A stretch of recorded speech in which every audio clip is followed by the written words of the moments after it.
is a debate going on in town about who the pantries, the kitchens, the shelters, the day shelters and stuff like that, the different services around town are for.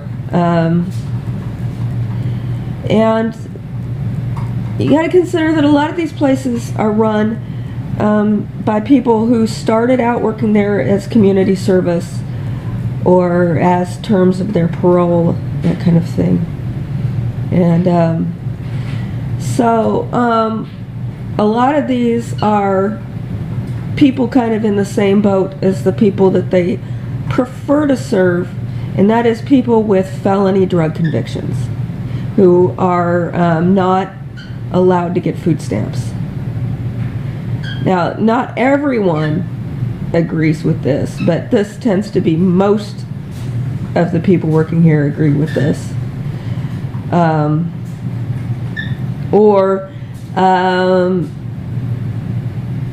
people whose families, you know, have long done favors for somebody or another, and so that one of the favors they did was not trying to work or something. I don't know what the deal is with that. That's a little bit more complicated.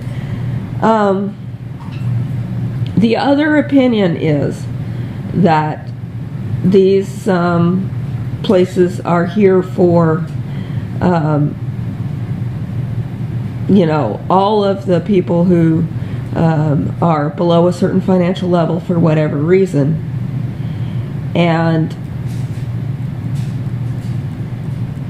you know, the state has seen fit to forbid food stamps to people who have certain kinds of criminal records. And these places are not here to put them on the same footing as people who are not being penalized this way. They're there to make sure that everyone has food.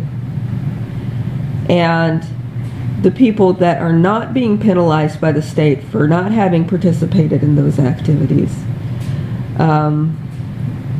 especially to the felony degree, then can use their money to enjoy the rewards of good behavior. And but considering the degree of criminal activity around here, there's a lot more sympathy in general for the people who say that this is to even things out between the people who are being penalized and the people who are not being penalized. And so they try to seek to add penalties to people who are not being penalized who use these things. And but that's part of the reason. The other part of the reason is people who have the other opinion are not saying enough to enough people often enough.